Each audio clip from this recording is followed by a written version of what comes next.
Good morning, everyone. My name's Billy. I'm proud to introduce Jack and Cody from Buy Them Solutions and John Robertson from Tarian Cyber, and they're going to be talking about the diversification of the threat landscape. Okay, thank you very much, Billy. That was good. Look, I was actually going to force my way into this talk one way or another because our relationship with OzCert and with Bidem has been right from the very beginning. It's very rarely you can go to some friend's house and talk about cyber or whatever, apart from wanting to know some juicy gossip. But you can very rarely go there and tell a really, really great story. And this story of Bidem's is a really, really good story. It moves me every time I think about it. Being a tiny little piece of being involved with it has been an absolute honour. And it's fantastic to have them here today. But today we're going to have a bit of an interview, sort of panel style. We're going to ask some questions of these three fine people, and find out a little bit more about it. So welcome, Jack, John, and Cody. The first question is it's to Jack really. Is what is Bidem? Yeah, good. Thanks, Dr. David, and good morning, everyone. Before I kick it off, I'd just like to acknowledge the traditional lands we're meeting on here today, which is the Yugambeh language group. Pay my respects to elders past, present, and extend that acknowledgement to any other Aboriginal and Torres Strait Islander people here today. What is Buy Them Solutions? We are a cybersecurity consultancy. We are coming on to about 5 years old. We began or commenced our operations based on nothing but a theory, an idea, and I guess that's how most businesses start, right? But our idea was around creating impacts, fostering talent in an industry that requires skills across Australia, because we know that there's a skill shortage in our nation at the moment. We would focus through the transactions and the solutions we provide to customers. There would be a profit element in that, as always. And it's what we would do differently with that profit in looking to reinvest the funds back into communities to aspirants who would like to come into our industry to participate or have a career. My heritage stems back to Bardu Island, so I am Badulag. I am a First Nations Aboriginal and Torres Strait Islander man. Naturally, there is a focus for me to want to create pathways, rivers and streams that lead to the ocean for other Aboriginal and Torres Strait Islander people. I was fortunate to have a good upbringing, and I want to pay that forward now. So Buy Them Solutions is a cybersecurity consultancy with a focus on upskilling future aspirants to come into our industry. And we do have a diverse approach and a diverse mindset in how we look to provide solutions as well. Okay, thank you. And obviously, we just had this wonderful event where you've launched your SOC officially, the Security Operations Centre. So, why do it? Because I know it's quite difficult. Yeah, it is. It is. A SOC was in our evolution, and let me just say, evolution doesn't necessarily, Dr. David, mean that you grow or become bigger. Evolution means you adapt to what's in front of you. And a SOC in our journey was the next evolution of Buy Them Solutions. And why? It's because what I've observed in our SOC, which we recently launched last week, and it has been operating for a few months now, is a focused environment. When you have a team of focused people coming in, cybersecurity professionals coming into the SOC, it does ooze and the feeling does go across the team. And what that means is professionals can become fully immersed in their tasks for the day and become highly tuned in threat detection and vulnerabilities and so on. The other logical step or idea around the SOC was collaboration. Yeah. Team building. There is a knowledge sharing piece when the SOC and team come together, and what that provides is sharing up-to-date emerging threats, and just what I call an ecosystem, a cyclical cycle of learning, a learning pattern between people. Okay, and you talk about team, and Cody Meakin AM, rugby champion for Australia. got all the right things to be part of it, to be leading a team. But Cody, you're leading that team in the SOC. You know, tell us a little bit more about that. So my name's Cody Macon. I'm a West Narrabeen man from Northern Territory, and I'm currently the SOC team lead at Vitam Solutions. So I guess when we built the SOC, it was important that we recruited well, but we also wanted to make sure that created opportunities with people that were capable, that come from the communities that we're a part of. So, the team that we've got in the SOC at the moment, neurodiverse, young Indigenous people, we've got a lot in common there. The way that we've built this team and how the team interacts, it's pretty standard, I guess, for most workforces and teams. But we eat lunch regularly together. We've got a pretty solid PUBG team starting.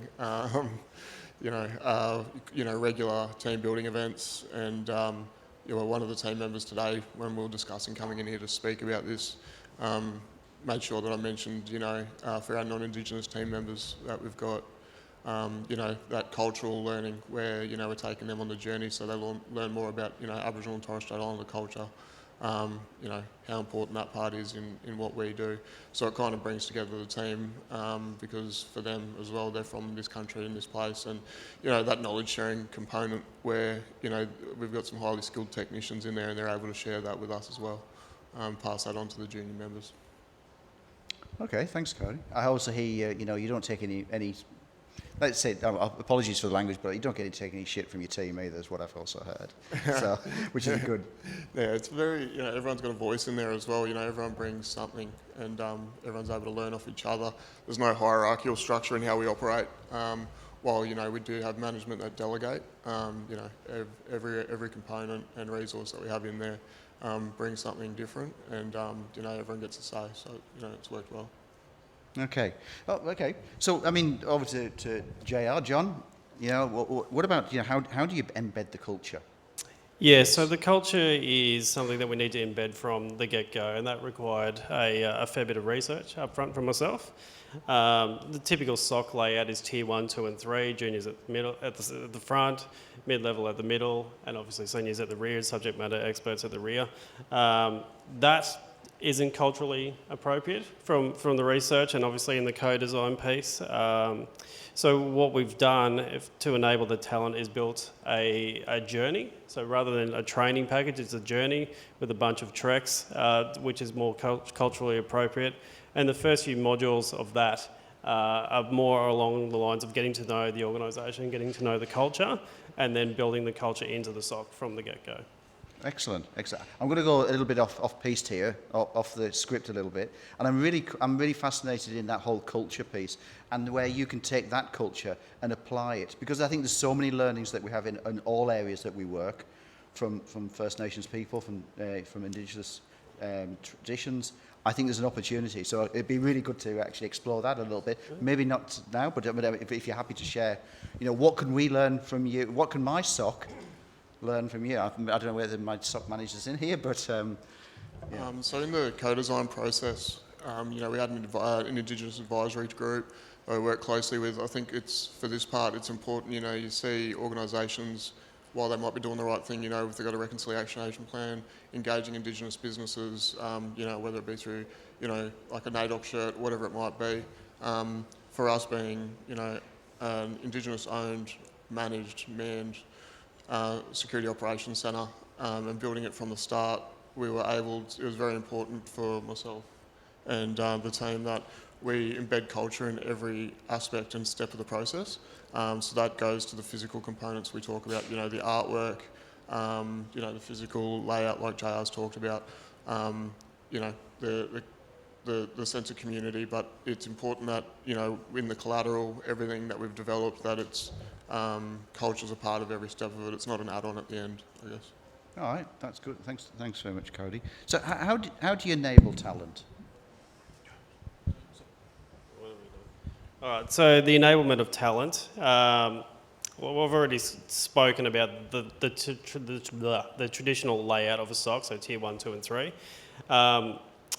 The enablement of talent, the traditional way of training is usually very long, it's modular, and like we said before, we've kind of flipped that on its head. So rather than having tier 1, 2 and 3, we still do have different, I suppose, mobs or parts of the family laid out in the SOC, but beside that person, we'll have a subject matter expert, which is typically referred to as a knowledge holder in First Nations people's culture. So we go down that path with it, and so far it seems to be going pretty well.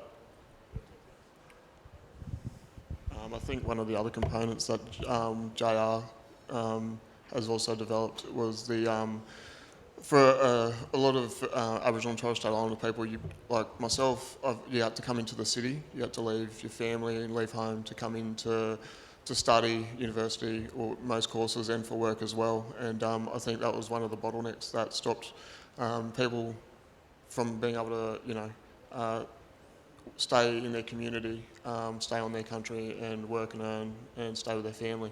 So now with connectivity, it is what it is. Also with the learning pathway that JR's created, we're able to get kids to come in, young junior techs to come in to 12 to 16 weeks, set them up, and they can go work remote and regional now as well. So that's another way that I think we've kind of enabled a lot of that talent to be successful. Excellent. And it's also, the benefit of that is not just for Biden, but for the industry, is we're able to keep those people in the industry and see them flourish. Yeah, and I think that's going to be a really important aspect. Yeah, that's good. Thank you. So, I mean, you're building this SOC, you're training this talent, you're identifying it, you're training it, fantastic. And you're building quite a diverse workforce as well there. So, do you think it gives you a tactical edge? And, and what is that tactical edge? Because I suspect it does. Of course. Just Dr. David, I'd just like to touch on a little bit more on Cody and JR's, and this will dovetail into the tactical edge. Yes, certainly it does.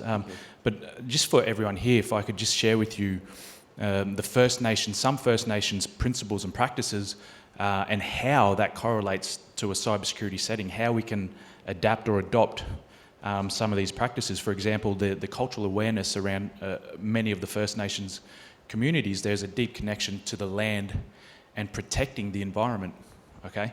So if you apply this to a cybersecurity setting, for First Nations men and women, there's a heightened awareness to want to protect resources. So in our SOC, we try to build into the DNA about this security awareness around data resources and digital assets. The other principle, and this touches on the collaborative decision making that Cody and Jay have touched on, in most and if not all First Nations communities, there is an emphasis on collaboration and consensus building in decision making. Apply this to cybersecurity. There's a focus on involving diverse stakeholders in security decisions and risk assessments early on. So now we have that diverse mindset that we're bringing to the table, and approaching or looking for a solution with a diverse team. And the third one I just want to touch on is a holistic approach. First Nations men and women focus on their health and well-being, the interconnectedness around physical, mental and spiritual health. Now apply that to the cybersecurity setting. It is a holistic approach to a solution rather than a piecemeal solution. And that's what gives us the tactical advantage or the tactical edge. But everybody understands that they have a role to play, and if there is anything along that chain, or anyone or any team along the chain that doesn't play their role to the best of their ability in the team, then that's the difference between success and no success. If I take it a step further and think back to generations and generations and generations, the difference between understanding your role was life or death.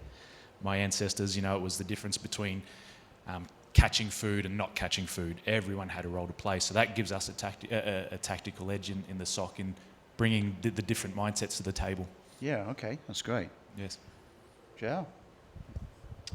Yeah, to expand on that from the SOC perspective, and typically SOCs will be the detection engine in a larger scale incident.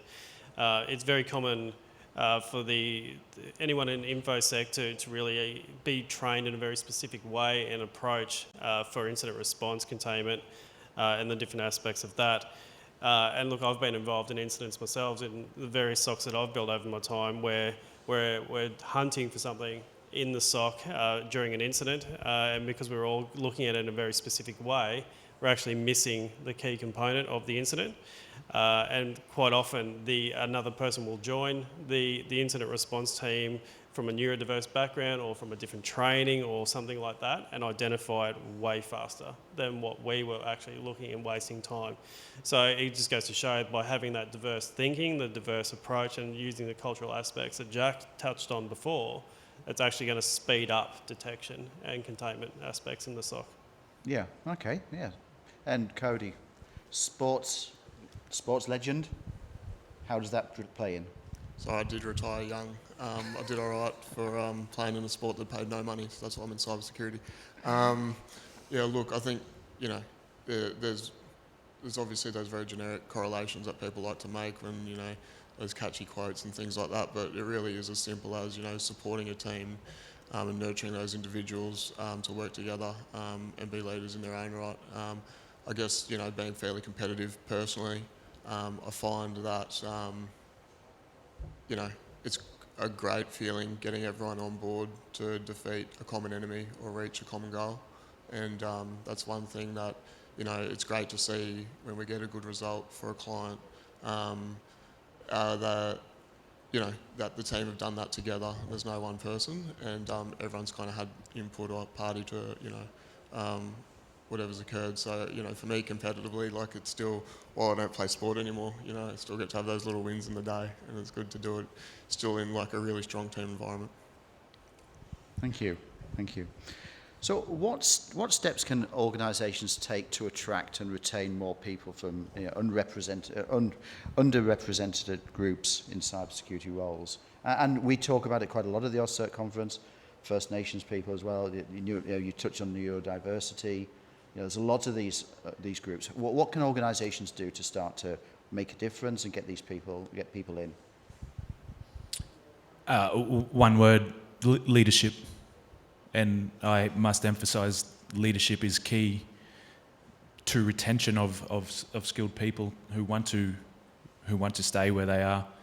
I can talk for hours on what this means to me around leadership, but I come to this, I guess, speaking from an executive level. So being able to provide leadership across an organisation that's delivering solutions, it's my obligation for the betterment of the team to understand at a high level what each vertical is doing. But then it's as a leader trusting in the JRs and the Codys of the world that they're able to lead their particular SOC team in delivering a solution. So. The one word that comes to mind, Dr. David, is leadership, and fostering. That's the key to not only creating, but it's also the key to retention of skills as well. Yeah. Cody. So just around employee retention in the SOC. So again, when, you know, I mentioned previously about you know, embedding cultural steps and culture in every step of the process of what we did to build this thing. So when we look at retaining young Indigenous talent, we make sure that they're supported with wraparound services, because we can't be everything to everybody. So what we've done is we've engaged Brad Gimbert, Indigenous Wealth, for example. You know, for some of these kids coming into this industry, fairly lucrative. For a lot of it, that's going to be in their families and communities. They could be potentially earning the most money out of anyone in their community that ever has.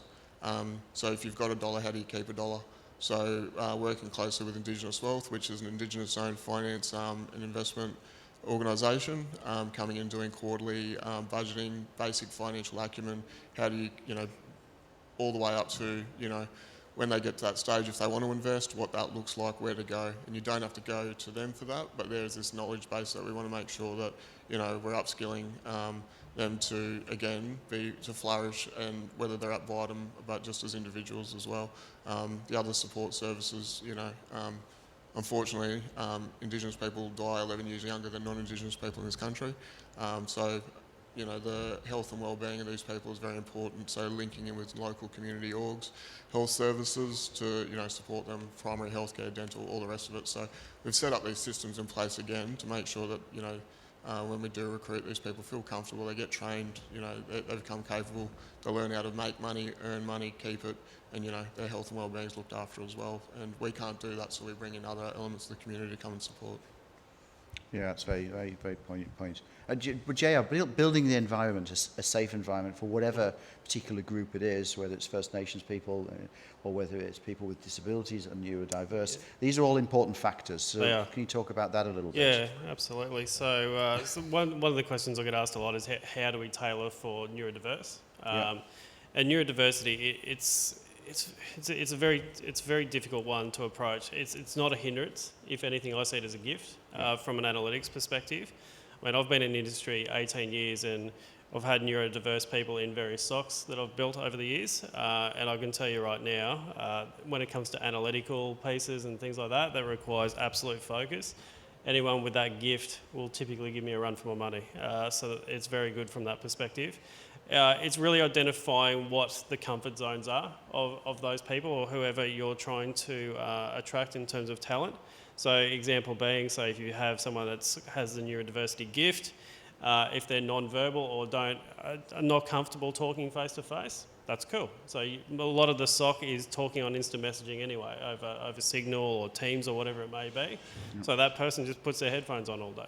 That's cool, that's no worries. You'll have other people that aren't comfortable talking to clients, no worries. Okay, we'll tailor a position where it's more on the analytical space and then we'll give it to a senior to then interface with the client. So there's multiple ways that it can be done, and I think it really goes back to what Jack was saying when it comes back to leadership.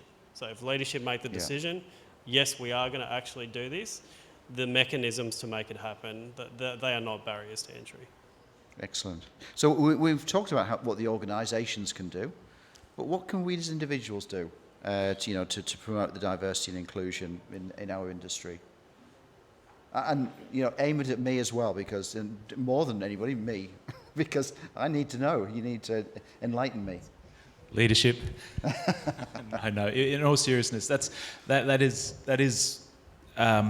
You know, when I say leadership, it's understanding the current landscape that you are operating in, and there's data. We're not reinventing the wheel here.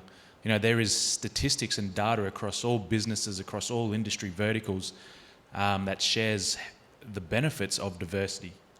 The corporations, huge corporations around the world, Coca-Cola, when they launched their diversity plan, I'll call it, the Hispanic community, the African American arm of the Coca-Cola brand, all thrived and were the top performers in their respected fields. So it's I'm just, you know, there's so much out there.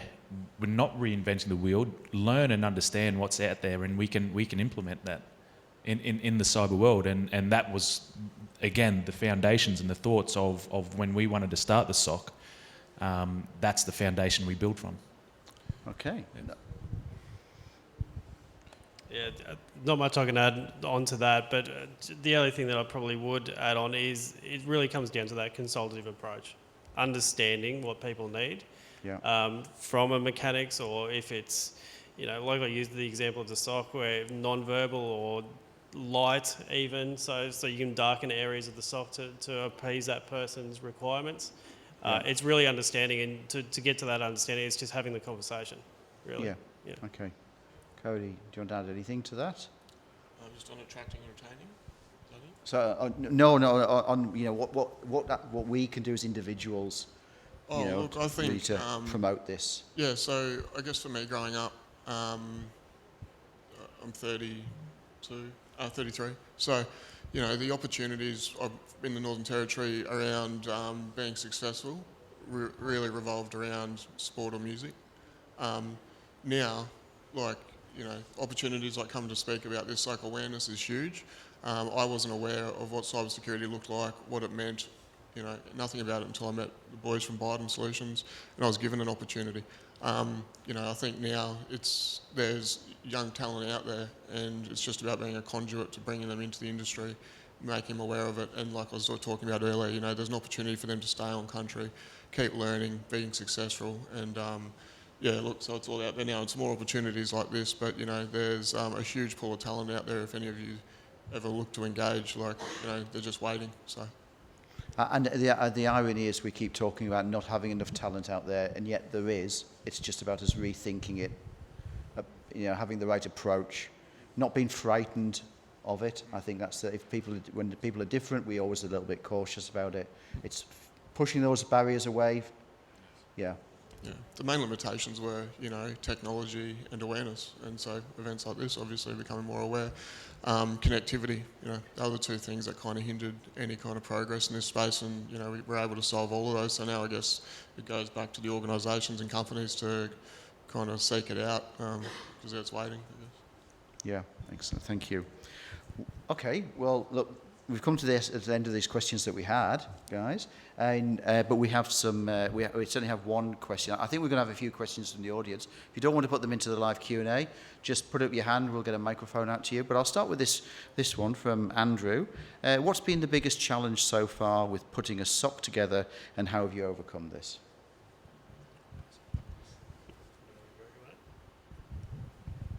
It was pretty easy for me because I didn't have to pay for it. So we got to do the fun part. You know, it was actually a really enjoyable process, and you know, I really enjoyed being there from day one when we had an empty room, so not even the physical room. You know, building that and developing that with Jack and JR, but also, I guess, the collateral, the platforms we use, you know, all the training, the whole thing, being able to be there from the beginning, like, it was really enjoyable for me. I'm not really sure as far as issues go. Recruitment was pretty cool as well, you know. We were able to build, you know, very lucky that we were able to recruit well, the vetting process, you know what I mean? And we've got a 50% Indigenous employment within the SOC at the moment. We've got some young Indigenous people in the wings waiting to come on board when the time's right, and we've, you know, when we scale. So, yeah, I'm not really, JR probably complain about me. From the challenges, it wasn't technology, that's for sure, because it was all mostly cloud-based. The biggest challenge, I think, was just coming out of COVID and trying to get trades to sort the room out for us with paint and designs and things like that. So there's a bit of delay in that, but other than that, there wasn't a lot of challenge there. Excellent. Jack, what are your final thoughts on that question? I think it was one stage there, I was putting up the curtains, and they were a bit lopsided. No, all seriousness though, I honestly I can't share the challenges at the moment because as an owner of a business, you're looking at solutions. So all I could see was this beautiful room, you know, from a box turned into a SOC with a nice wallpaper and some paint. It was amazing how it could just turn into that, and we had the support of JR and the team from White Rook as well were there to assist. So that just again stems back to that diversity piece. It wasn't just little old me doing it myself. Right, it required a team. Maybe a challenge was just getting everyone on the same page, moving the same direction. Yeah, I'm sure more will come. There's always challenges, isn't there? There is. Yeah. Okay, so we've got a few more questions coming in here, thick and fast, which I expected. This was going to be the talk. Rachel's was great, but I think this was going to be the talk of the conference. So can you give us some insights into your involvement in Purple Team Australia? Yeah. So the wonderful team from CyberMerc, Purple Team, Linda and Anita, a great team, and again they're all the what I'll call the moral compass alignment is true there, because Purple Team Australia are here to assist in providing skills professionals opportunities who maybe didn't look at cyber and IT as a career path, but are keen to now research that or take up that opportunity. So our involvement is providing support around First Nations approaches and how we can support First Nations applicants to get through the process. we know that there's statistics out there that when we talk about jobs and applying for work, people just see a job advertisement or an opportunity and they simply just will not apply for it. As simple as that, because of this imposter syndrome, I'll call it. So that's how we assist in that process, but also providing leadership, oversight, support from the team, Cody, myself as well. But again, it just hinges back to giving back to our nation, because the big talk around at the moment is sovereign capability, sovereign protection. That's our involvement. That's a really great tie-in, isn't it? I think. Great. Yeah. Yeah. So, I mean, I don't know who wants to take this one, but being a successfully diverse and inclusive cybersecurity organisation requires supportive leadership. Leadership has been raised many times. Can you please elaborate on the leadership traits that work? I thought you handed it to Jack. Well, interesting in everybody's thoughts on it. Yeah. I'll just give a couple, and I'd love to hear from my diverse team here as well. But leadership traits. There's so many, and please let me preface that I'm no expert in leadership, by the way. It's just trying to do what's right. Being humble in our victories. That's important, I think. But also celebrating success. That's important. Acknowledging others for the hard work that they put in. Also being able to, as a leader, take ownership when faults or things or stuff occurs due to your faults. I think that's a big one. There's a word for it. I've forgotten it, Dr. Dave. But yeah, you have to, as a leader, you have to be able to swallow the pill when you need to. From my perspective, I try to live by, in my leadership roles, a very consultative approach. So yes, I may be the SME in the team or the most experienced in the team, but just because that's my view, you're not being inclusive of a diverse mindset in that leadership style. So what I like to try and do is say, this is our objective. What is the team's thoughts on how to get there? Take the bits and pieces from the team, which are the best bits, then execute. And one of the things that I like to try and do is execute well, but fail fast. If we're going to fail, let's fail fast, but it's not a failure of a single person, it's the failure of the team. And then pick yourselves up even faster and go again. Okay. Cody, leadership traits. What are yours, mate? I don't know if they're mine. So I think accessibility, not the ramp. I mean, like being accessible to your team that they can provide feedback to. I think it's very important that, there's, I've recently, making mistakes, things like that, being open to, being approachable, that you can take that feedback and, do the right thing, learn from it. I think that's really important because, again, it goes back to like when you want to retain a workforce. If people are disengaging or they're leaving, then it's because you haven't nurtured that talent to come through and, and be themselves. I think communication's the other key one, as we spoke about, people with different backgrounds. Coming in, learning how to communicate best with that individual. It's not, a blanket approach for everybody. I think once you're able to learn how each individual communicates best, it's way more effective. You're going to get the best out of that person, and I've probably learnt that a lot more in this role, whereas the structure is a bit different, where it's not as hierarchical, and also the bit for me as well, while it might be in a management role, I'm able to, because being accessible to your team means that they can come to you and they can teach you stuff and you can learn from them, and there's no ego involved in it. Removing the ego is a big part of it. Yeah. Okay. Great. On the reverse to the really on the diversification thing, do you see? What do you mean by the? No, sorry. Let me read the actual question rather than trying to paraphrase it. On the reverse, when we say threat actors are diversifying, what do you mean by that? And do you see the threat actors diversifying faster than the good guys, you guys? Yeah, I can talk to that. So, from a malicious actor perspective, obviously, and look, it's going to be used a lot this week, is ChatGPT, right? Yeah. So, threat actors diversified with that quite rapidly, and a good example of that is obviously phishing, right? So, those coming from non-English native-speaking worlds trying to phish sovereign Australia. Typically, you can pick up the elements in the email that it's not written well. But with the use of ChatGPT, which has been observed in the wild, the email delivery and the tone in the email is a lot more accurate. And that was a very fast diversification from the malicious actors, but also the rise and evolution of ransomware. So ransomware, the actual encryption of environments now is a bit different now. So now it's more around data exfiltration and then ransoming the actual data release. Yeah. That was very, very fast. And I don't think the blue team, so everyone defending, saw that coming, really. Yeah. Okay then. Yeah. And have you published your lessons learned for this journey in a blog or anything?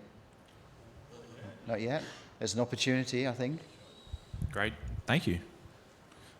That's good. We will. Yeah, Yes, you should. no, Yeah, we will, you we should. will. It's a great story. Shared knowledge.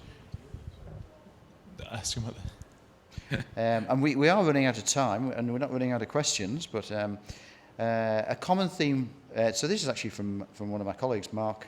A common theme for me so far is empathy, he says. I wonder how that term, empathy, resonates with the panel. Yeah, it is a common term. I'll go for that. So one of there's three elements that my late mother brought me up with, and that was strength, empathy, and kindness. So it was three pillars that I was brought up with.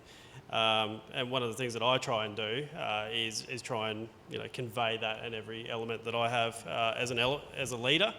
And that can be anything from just mentoring others, and you're not going to get anything out of it, so why bother? But for me, it's if we can show empathy, especially if someone's going through a personal crisis or work situation or whatever, you don't know what that person's been through, you don't know what kind of day they're having, so it's always best to start with the nice side rather than the negative side. Yeah. I'll just add quickly, I was listening to, I think it was ABC, driving home one day, and there was a study conducted around the level of rudeness in the world we're experiencing at the moment and how it's contagious. I thought that was interesting. I don't know how they analyse that, but yeah, just to echo what JR said, empathise. You don't know what people are going through. But a nod and a smile is probably all they need to get through the day, really. Yeah. Community. Yeah, community. Community. Yeah. Good word. Good word. Well, guys, we've run out of time. I say we hadn't run out of questions, but so I mean, people can find these wonderful people around for a little while. I'm not sure. Cody says he's leaving at some stage today, but he'll be around for a bit. And JR and Jack. But please join me in thanking them for this wonderful talk.